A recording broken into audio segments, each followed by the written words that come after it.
ওয়াইটিতেই নতুন fake ID create করে খেলাটা কিন্তু নতুন নয়। এগুলো বহু পুরনো খেলা। এগুলো তারাই জানে যেগুলো পুরনো খেলোয়াড়। ঠিক আছে? পুরনো খেলোয়াড়। দেখো কিমা মাসির তরফের যে একটা মানে বিরাট বড় দল আছে এবং কিমা মাসির পোষ্য হয়ে যে ক্রিয়েটাররা আছে এখনো, যাদের গলার আওয়াজ কিমা মাসির বিরুদ্ধে বের করার ক্ষমতা নেই এবং রিসেন্টলি তো দেখতে পাচ্ছি ঘোড়াও এখন এই ঘোড়া সত্যিই জীবনীটা হাস্যকর। মানে ঘোড়ার পাশে এখন কেউ নেই। দুদিন আগে ৪৯-৬৩ ঠাকুমা সকলের সাথে ভালো সম্পর্ক পাতাতে গেছিল, লাথি খেয়েছে। লাথি খাওয়ার পরে এখন কি হয়েছে? এখন এবার বিশাখাকে টোপ দিতে যেতে হচ্ছে। ভাই, যে বিশাখাকে নিয়ে একদিন নোংরা কথা বলে বেরিয়েছিস তাকে টোপ দিতে হচ্ছে।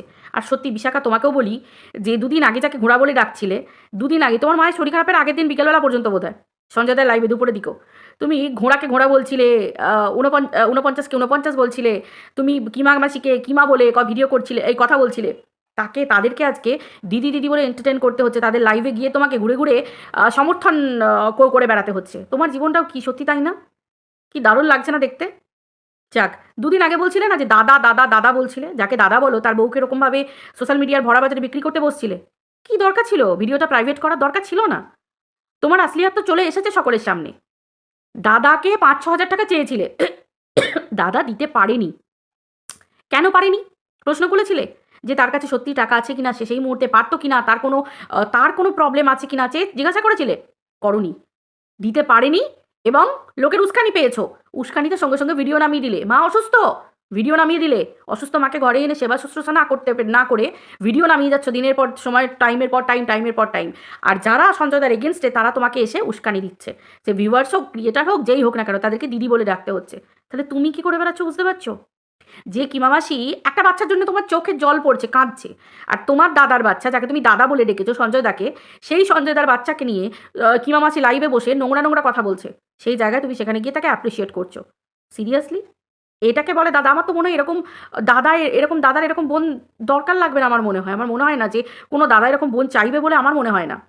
কালকে ভিডিও করে দিলে কি, তার বউকে সোশ্যাল মিডিয়ার ভরা বাজারে আবার উলঙ্গ করে বিক্রি করে দিলে, তার বই নিয়ে নোংরা নোংরা কথা বললে।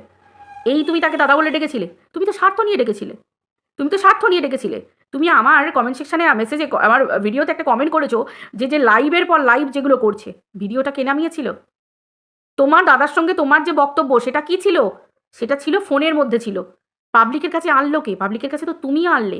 তুমি যখন পাবলিকের কাছে পিঞ্চ মেরে বলতে বসলে, তখন তো সঞ্জয় তাকে মুখ খুলতেই হবে যে সে কি বলেছিল। যাই হোক, এগুলো তো পুরনো কথা, এগুলো তো আমি অলরেডি ভিডিওতে বলেছি অলরেডি। তো যাই হোক, তুমি এইভাবে তোমার সম্পর্ককে তুমি বিক্রি করে দিচ্ছ। আজকে যাদেরকে নিয়ে নোংরা নোংরা কথা বলতে, তাদেরকে আজকে তোমাকে দিদি বলতে হচ্ছে। তার মানে বুঝতে পারছো তোমার জায়গাটা কোথায়? তুমি ইউজড হচ্ছ, তোমাকে ইউজ করছে। পরিষ্কার কথা, তুমি ইউজড হচ্ছ, তুমি নিজেকে হতে দিচ্ছ ইউজড। তোমার নিজের জায়গাটা কোথায় রইলো? এই তো দুদিন আগে পর্যন্ত তুমি ঘোড়া কিমা বলে ভিডিও নামিয়েছো, ৪৯ বলে ভিডিও নামিয়েছো, সবার লাইভে সবার ভিডিওতে কমেন্ট করে বেরিয়েছো এদেরকে নোংরা কথা বলে। আজকে তাদেরকে দিদি বলে তোমাকে বুকে জড়িয়ে ধরতে হচ্ছে, তোমাকে দলের মধ্যে ঢুকতে হচ্ছে। আর দেখো, এই যে নতুন করে এই যে সুজাতাদির লাইভের কথা, যেটা প্রসঙ্গটা আজকে সঞ্জয়দার লাইভে আবার উঠলো, সুজাতাদির ব্যাপারটা। সুজাতাদির মেয়েকে নিয়ে সুজাতাদির লাইভটা প্রাইভেট করেছে, কারণই হচ্ছে এটা। আমি যতটুকু বুঝতে পেরেছি, সুজাতাদির লাইভে সুজাতাদির নাতি সদ্যজাত একটা শিশু, তার মৃত্যু কামনা করা হচ্ছিল। যেগুলো ওয়াইটির পুরনো খেলা, নতুন খেলা না, এটা পুরনো খেলা। আর পুরনো খেলোয়াড়রাই এটার সঙ্গে যুক্ত। তোমরা সবাই খুব ভালো করে জানো যে কিমা মাসির তরফের একটা রীতিমতো বড় গ্রুপ আছে, যে গ্রুপের মধ্যে গ্রুপ বাজিগিরি করা হয়। রীতিমতো একটা বিভৎস বড় গ্রুপ, যে গ্রুপ কিন্তু রীতিমতো বাচ্চার বাবার সময় থেকে হয়ে আসছে। তাই তো? সময় থেকে হয়ে আসছে। কিমা মাসি সেটা বারবার প্রমাণও করে দিয়েছে যে গ্রুপের মধ্যে ফোন করে গ্রুপের কথা তুলে রীতিমতো বলেও বুঝিয়েও দিয়েছে যে তার একটা বিরাট বড় গ্রুপ আছে, যে নোংরামিটা হয়ে আসছে। আমি রিসেন্টলি ৬৩ ঠাকুমা আর ৪৯কে নিয়ে যখন ভিডিও করি, একদিন ভিডিও করেছি, আমার ছেলের নিয়ে মৃত্যু কামনা করার জন্য একটা ফেক আইডি চলে এসেছিল। তাই বলে কি আমি কারণ নিয়ে কোনো কিছু বলতে যাব? ভাই, আমার তো একটা শিক্ষা বলে, একটা স্বভাব বলে আছে, তাই তো? আমি তো একজন মা সন্তানের। আমি ভগবানের চরণে দিয়ে দিলাম যে ঠিক আছে। কারণ কেন জানো তো? একটা ফেক আইডি নিয়ে একটা কমেন্ট করে চলে যেতেই পারি একটা অন্য কারোর কাছে, কিন্তু আমাকে কার কাছে কই ফেরত দিতে হবে? ওপরে আমার কোলেও তো সন্তান আছে। আমি যদি কারোর ক্ষতি করার চেষ্টা করি, ভগবান আমাকে ছেড়ে দেবে? সন্তান, মা বাবার কাছে, সকলের কাছে সন্তান সমান। ওর সন্তান আমার সন্তান বলে কোনো ফারাক হয় নাকি? সব মায়েরাই কষ্ট করে সন্তান জন্ম দেয়, তাই তো? সেটা সকলকে বুঝতে হবে, আমাকে একাকে না। যে না বুঝবে সে ভুগবে, সে ঠকবে, আমার কি আছে তাতে? আমার কিচ্ছু যায় আসে না। শকুনের অভিশাপে কখনো ভাগাড়ে গরু মরে দেখেছো? মরে না, কখনো মরে না। যার যা আয়ু, সে সেই আয়ু নিয়ে আসে পৃথিবীতে। কারোর জন্য কিচ্ছু হয় না, বুঝেছো? এবার আসি পরের কথায়। সেটা হচ্ছে, ঘোড়াকে দেখলাম এই বিশাখার কমেন্ট সেকশনে এসে কমেন্ট করে বিশাখাকে ডাকছে। এটা তো ঘোড়ার জীবন। ঘোড়ার জীবন। বিশাখার মতো একজন ক্রিয়েটার, যার ভিউজই হয় না, সত্যি কথা, যার ভিউজ হয় না তাকেও ঘোড়াকে বলে যেতে হচ্ছে, দেখলে তো এ কেমন ও কেমন। মানে ঘোড়া তো অন কমেন্টের মধ্যে, মানে ভিডিও সেকশনে কমেন্টের মধ্যে মানে নিজের বিষ উগড়ে দিয়ে চলে যায়। তার মানে বুঝতে পারছো যে কতটা বিষাক্ত প্রাণী। এর কাছে কেউ নেই আজকে, শূন্য। এর জীবনটাই শূন্য, এর চারপাশ শূন্য। কেউ নেই এর কাছে, কেউ নেই। অতিথির মতো সবাইকে ডেকে ডেকে নিমন্ত্রণ করে খাওয়াতে হয়, অতিথির মতো। লাইফে কেউ নেই এর কাছে। সম্পর্কের কোনো মূল্য আছে, দাম আছে? এর নিজের সন্তান তুল্য বলে এই ডগিটাকে মানুষ করছে, দেখাচ্ছে পাবলিকের কাছে। ডগিটাকে পর্যন্ত মানে যেখানে হোক দিয়ে দিতে চেয়েছিল, যে কোনো ক্রেচে দেখে দিতে চেয়েছিল, ডগিটাকে পর্যন্ত যে কোনো কারুর কাছে দিয়ে দিতে চেয়েছিল, এবং অ্যাস্ট্রোলজারের মানে অ্যাস্ট্রোলজির দোহাই দিয়ে ডগিটাকে বিদায় করতে চেয়েছিল। এ তো ডগিটাকে কন্টেন্ট হিসেবে ব্যবহার করেছে। যদিও সে প্রত্যেকটা মুহূর্তে এখন মারুকে তুলে তুলে খাচ্ছে, কিন্তু এর জীবনটাই হচ্ছে এইরকম ধরনের।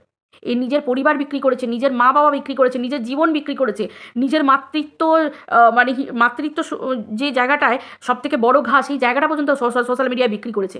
নিজের স্বামীকে পর্যন্ত মানে হোলসেল রেটে বিক্রি করে গেছে। এর জীবনে কি আছে? হুম? আজকে বিশাখা তোমাকে ইউজ করছে, আর তুমি ইউজড হচ্ছ এবং নিজেকে ইউজড হতে দিচ্ছ। আজকে তুমি দাদা বলছো, যাকে তুমি দাদা বলছো, যে তুমি তাকে দাদা বলতে, দাদা আর বোনের সম্পর্কটা কি একতরফা? একতরফা নয় তো, দুতরফা হয়। সে যেমন দাদা, তার কর্তব্য, তেমনি তোমারও কিছু কর্তব্য আছে। তুমি তোমার কি কর্তব্য পালন করেছো? তুমি যদি তাকে বলো যে সে তোমাকে টাকাটা দেয়নি মানে সে তোমার স্বার্থের জায়গাটাতে তোমার ঘা লেগে গেল, তাহলে তো এটাও তাই। তুমিও তার কাছ থেকে কিছু একটা হেল্প নেবে বলেও তুমিও বসেছিলে। তুমি ভেবেছিলে তার ডিজিটালি, তুমি যে ডিজিটালি মানুষের কাছে বলছো আমাকে সাহায্য করো, সেই জায়গাটা সে সাপোর্ট করতো। সাপোর্ট করলে সে তোমার কাছে ভালো ছিল। সাপোর্ট করেনি, সেই জন্য আজকে সে খারাপ। কেন করবে? কিসের জন্য করবে? সে তো তোমার একার জন্য নয়, সে তো কাউকে ছেড়ে কথা বলে না। সে তো কিমার বেলাতেও কিমাকে রীতিমতো কিমার এগেনস্টে গেছে, সে ঘোড়ার এগেনস্টে গেছে, যে যখনই তাই করেছে সবার এগেনস্টে গেছে। সে তো কাউকে ছেড়ে কথা বলে না। আর কেন বলবে? ওয়াইটিতে কে কার মাথা কিনে রেখে দিয়েছে? আজকে সঞ্জয়দা ভুল করলে আমি সঞ্জয়দাকে বলবো না দাদা তুমি এখানটা ভুল করেছো? আজকে আমি ভুল করলে সঞ্জয়দা বলবে না? ভাই সবাই ইন্ডিভিজুয়াল ক্রিয়েটার, কেন কেউ কারোর পায়ের তলায় চেপে থাকবো? আমার যদি সম্পর্ক রাখার হয়, আমার যদি মনে হয় আমি তাকে দাদা হিসেবে শ্রদ্ধা করি এবং তাকে আমি দাদা বলি, তো সেই সম্পর্কটা আমি ভিডিওর বাইরে রাখবো। সেটা আমার ভিডিও স্ক্রিনে শেয়ার করার দরকার নেই ভিডিওর মধ্যে। আমার যদি মনে হয় আমি সম্পর্ক রাখবো, বাইরে রাখবো। আর সবথেকে বড় নতুন হচ্ছে এখন যেটা, সুজাতাদির ক্ষেত্রে দেখলাম যে সুজাতাদির ছোট্ট সদ্যজাত নাতিকে নিয়ে পর্যন্ত এরকম নোংরা মৃত্যু কামনা করার ব্যাপার হলো, মেয়েদের ব্যাপারে বলা হলো। তাহলে এই সুজাতাদির ব্যাপারে ভিতরের এত কথা যে বলছে, সুজাতাদি মেয়েদের নিয়ে এত কিছু, এত কথা জানে কে? কে জানে? সুজাতাদি কাদের কাদের কাছের লোক ছিল? ঘোড়ার কাছে সখন ছিল। ঘোড়া সুজাতাদির ব্যাপারে সব কিছু জানতো। আর কে জানতো? কিমার তরফের জানতো। যখন চক্রবর্তী ম্যাডাম আর কিমার মধ্যে একটা ভালো সম্পর্ক ছিল, তখন সুজাতাদি ওদের যে দিকে ছিল, তখন কিন্তু এরা সুজাতাদির সমস্ত কিছু জানতো। তার মানে যে ফেক আইডিটা খুলেছে সে কিন্তু সুজাতাদির সম্পর্কে ভালো রকম ব্যাপার জানে, তাই তো? এটা একটা ব্যাপার। সুজাতাদি লাইভটা প্রাইভেট করেছে এই কারণেই, তার মেয়েদের ব্যাপারে। কারণ রীতিমতো তার মেয়ে বিবাহিতা, হয়তো ছোটো মেয়ের বিয়ে হবে যে কোনো সময় হোক, বা তারপরে তোমার কি বলে একটা ছোটো বাচ্চা নাতিকে নিয়ে ওরকম ইয়ে হলো, ওরকম ধরনের মানে বাজেভাবে একটা সদ্যজাত কয়েক মাসের শিশু, ভাবতে পারা যায়? যাকে এগুলো নিয়ে কারোর ইয়ে হয় না। ভগবান ওপর থেকে দেখছে, কৃষ্ণ দেখছে। ওই দেখো বাঁশি বাজাচ্ছে আর হাসছে। যে পাপ কাজ করবে, যে নোংরাই করবে, ভগবান তাকে ছেড়ে কথা বলবে না গো। এটা একদম মানে ভগবানের প্রতি দৃঢ় বিশ্বাস আমার। কেউ ভালো থাকবে না। আজকে দেখো না, দিনের পর দিন টিনাকে নিয়ে নিয়ে যারা ছিঁড়ে খেয়েছে তাদের জীবনগুলো দেখো। কিমার অবস্থা দেখো, 63 বুড়ির অবস্থা দেখো, এদিকে 49-এর অবস্থা দেখো। প্রত্যেকটা মানুষ যারা ছিঁড়ে খেয়েছে, তারা প্রত্যেক মুহূর্তে তাদের আজকের জীবন দেখো। তারা আজকে সোশ্যাল মিডিয়ায় মুখ দেখানোর মতো নয়, কিন্তু এদের জীবনই এটা। এদেরকে মুখ দেখাতে হবে, এদেরকে এখান থেকে পয়সা ইনকাম করতে হবে, এদেরকে খেতে হবে। হ্যাঁ, তুমি তোমার অকাত দেখাও, তুমি তোমার নিজের অকাতের ওপর নিজের একটা সম্মান নিয়ে বেঁচে থেকে তুমি ক্রিয়েটিভিটি দেখাও, ভিডিও করো, সেটা আলাদা। আমরাও তো ভিডিও করছি। কেউ চরিত্রে দোষ দিতে পারবে, কেউ নোংরা কথা বলতে পারবে, কেউ বলতে পারবে যে আমি এই করে বেরিয়েছি, ওই করে বেরিয়েছি। কারোর বাবার ক্ষমতা নেই, বুঝতে পেরেছো? ওই ফেক আইডি খুলে একটা নোংরা কথা বলে এইরকমই করতে পারবে, কিন্তু কোনো রকম কোনো প্রমাণ দিতে পারবে, দেখাতে পারবে কোনো প্রমাণ? এই যে নোংরাগুলো বিরুদ্ধে প্রমাণ বেরোচ্ছে, বাড়িতে স্বামী থাকাকালীনও অন্য পরপুরুষের সাথে সম্পর্কে জড়িত। আজকে তাদের একটা দল আছে, এই দলটাই এই নোংরামি করে বেড়াচ্ছে। স্বাভাবিক ভাই, স্বাভাবিক। যারা নোংরামি করবে তাদেরকে তো শুনতেই হবে পাবলিক প্ল্যাটফর্মে, কারণ তোমাদের লাইফটা পাবলিক, প্রাইভেট না। যেটা পাবলিক সেটা নিয়ে মানুষ কথা বলবেই। এবার রইলে পড়ে সোশ্যাল মিডিয়ার এই হরগর্তা পীড়িত, এই যে প্রাণের কথা মনের কথা খুলে বলা, এই যে আজকে কিমামাসির পোষ্যগুলো হয়ে যারা আছে, কিমামাসির পোষ্য, তারা কিমামাসির পরকীয়াকে সাপোর্ট করে, তাদের পরকীয়াকে কিমামাসি সাপোর্ট করে। স্বাভাবিক ভাই। আমি যদি ভালো হই আমি ভালো দলেই থাকবো, আমি যদি খারাপ হই আমি তো খারাপের দিকেই থাকবো। ঠিক সেই রকম ব্যাপার। আজকে কিমামাসি 49কে ভরা বাজারে দুদিন আগে উলঙ্গ করে বিক্রি করে দিল, যে পরপুরুষের সঙ্গে হাই হ্যালো চ্যাট ফ্যাট করে যেই সব ব্যাপার। আবার এমন কিছু ভিতরের আরও খবর হয়তো কিমা মাসি জানে, যার জন্য ৪৯কে কিমা মাসির পায়ের তলায় দেবে থাকতে হয়। ৬৩ সায়া ফায়া তলা টলা এইসব কিমা মাসি বলে দিল, কিন্তু ৬৩-র সিদ্ধারা, যদিও বুড়ো হচ্ছে, বয়স হয়েছে, সিদ্ধারার এমনি জোর নেই, তার উপর মানুষ হিসেবেও সিদ্ধারার জোর নেই। বলে নাকি দল টল কী সব পার্টি পার্টি করে বেড়ায়। ভাই পার্টির মহিলারা শুনেছি তাবড় তাবড় মহিলা হয়, মানে কারুকে ছেড়ে কথা বলে না, মানে একদম চোস তো চোস, যাকে বলবে তাকে একদম ছাত্তু করে দেবে, একবার ছাট্টু করে দেবে একদম। কিন্তু কী করে বেড়াইছে ৬৩ পেরেছে? ৬৩ ঠাকুমা পেরেছে কি কিমার মুখের উপর উত্তর দিতে? পারেনি। কেন বলো তো? এদের সব ভিতরের খবর এদের কাছে পায়ের তলায় দাবা, সে লেবু চেপার মতো চিপে দেবে একবারে, জায়গা মতো একদম ফুটো বাঁশ, মানে কিমা মাসি যেসব নিয়ে বেড়ায় আর কি, তো সেই সব করে দেবে। বুঝতে পেরেছো? এদেরও বাড়িতে কিন্তু সন্তান আছে। হ্যাঁ, কিমা মাসি নিজের মেয়েটাকে, আইবুড়ো মেয়েটাকে সোশ্যাল মিডিয়ায় বিক্রি করেছে ভরা বাজারে। ভাই আমার মেয়ের সম্মান, আমার ছেলের সম্মান, আমি মা, আমি আমার ছেলে আমার মেয়ের যাতে নিয়ে যাতে নোংরামো না হয় এবং পাবলিক যাতে আঙুল তুলে কথা বলতে না পারে, আমাকে তো নিজেকে ঠিক থাকতে হবে। নিজের স্বামী থাকা সত্ত্বে পরকীয়ার কথা চিল্লিয়ে চিল্লিয়ে বলছে, পরপুরুষের সাথে বাইরে বেরিয়ে আছে সেটা চিল্লিয়ে চিল্লিয়ে বলছে, রাত কাটাচ্ছে রাতে বাইরে, পরপুরুষের গলা পাওয়া যাচ্ছে গভীর রাতে, লাইভ হচ্ছে, হাসাহাসি হচ্ছে, নিজেকে বিক্রি করছে। কিছু মানুষ যারা ভদ্র তারা বলছে যে এটা না করলেও পারতে, তোমার স্বামী দেখছে, তোমার এই দেখছে। তার মানে বুঝতে পারছো আমাদের সমাজে এই ধরনের মহিলাদেরকে কোন চোখে দেখা হয়, যারা স্বামী থাকতে রাতে অন্য পরপুরুষের সাথে, আমার বলতে ঘেন্না লাগছে, বলতে ঘেন্না লাগছে, এবং স্বামী থাকতে অন্য পরপুরুষের কাছে হাত পাততে হয় এবং বলতে হয় আমার এই টাকা লাগবে, আমার এই রিচার্জ লাগবে, আমার এই লাগবে, তাকে ফটো পাঠাবো, এই করবো। তার মানে বুঝতে পারছো আজকে কোনো ভদ্র পরিবার এবং ভদ্র বাড়ির মেয়েরা এই ধরনের মহিলাদের সাথে মিশতে চায়? কেউ চায়? আমার তো মনে হয় না। আমার মনে হয় তার পাশে যদি আমি পাশ দিয়েও যাই, বলবে যে ও বাবা দেখো ওর নিশ্চয়ই ওর সাথে ওঠা বসা, এবং সাথে মেশা মানেই বলবো ওর সাথে ওঠা বসা, তার মানে নিশ্চয়ই ওর মতো নোংরা। স্বাভাবিক ব্যাপার। আমার এগুলো খুব ভয় লাগে। কারণ কেন জানো তো? জীবনের সম্মান, আত্মসম্মান এগুলোর খুব বড় দাম আছে। ভাই খেতে পাই না পাই বড় কথা নয়। কিন্তু আত্মসম্মান নিয়ে বেঁচে থাকবো, নিজের সম্মান নিয়ে বেঁচে থাকবো। আমি নারী। আমার চরিত্র হচ্ছে সবথেকে মেন। এই জায়গাটা কেউ যেন কাদা দিতে না পারে। আমার স্বামী আমার জীবনের সব। সেই আমার ভালোবাসা। আমার দরকার কি অন্য পরপুরুষের? আমাকে নাই বা কিছু কিনে দিল, আমাকে নাই বা হাতে দুটো পয়সা দিল। অবশ্যই তার সিচুয়েশনটা আমি বুঝবো। তার যখন হবে আমাকে দেবে। তার জন্য পরপুরুষের কাছে নোংরামি করে বেড়াবো? ছি ছি ছি ছি। এই ধরনের কিছু নোংরা মানুষদের একটা দল থাকে, একে অপরের কালা চিটটাকে ঢাকা দেওয়ার জন্য এরা একে অপরের সাথে গলা মেলায়। এরাই কিন্তু আবার সোশ্যাল মিডিয়াতে বসে বসে অন্য মানুষদেরকে নিজেদের লাইফের ডিফেমের কাহিনী শোনায়। এরা কিন্তু প্রত্যেকটা মহিলাকে সোশ্যাল মিডিয়ায় বসে বসে ডিফেম করে। এদের আবার অকাত নেই ডিফেমের কাহিনী শোনাবার জন্য সাইবার স্টেশনে যাওয়ার, মানে সাইবার ক্রাইমে যাওয়ার, থানা পুলিশ আদালত করার কিন্তু ক্ষমতা নেই। এরা শুধু বসে বসে মনিটাইজেশন অন করে সোশ্যাল মিডিয়াতে বসে বসে পাবলিকের কাছে ফুটানি বাবাজি করতে পারে। এদের আবার নিজের স্বামীর কাছেও কিন্তু শোনাবার ক্ষমতা নেই, স্বামী অবধি যাওয়ার ক্ষমতা নেই যে আমি আমাকে কেউ ডিফেম করছে এবং আমি ডিফেম হচ্ছি, তাই তো? তো দেখো ঘটনা হচ্ছে, সঞ্জয়দা লাইভে আজকে দেখলাম ফেক আইডি যেটা, সেটা সঞ্জয়দা পুরো একদম খোলা খাতার মতো রেখে দিয়েছে। তো যদি মনে হয় যেগুলো সঞ্জয়দা করিয়েছে, তো যাও না ভাই, যাও না সাইবার ক্রাইম অফিসে, সাইবার ক্রাইমে যাও না, পুলিশ স্টেশনে যাও না, থানাতে যাও, গিয়ে তুমি বলো যে এই ফেক আইডিটা কার। অবশ্যই এ স্টেপ নিলে অবশ্যই তুমি তার ফল পাবে।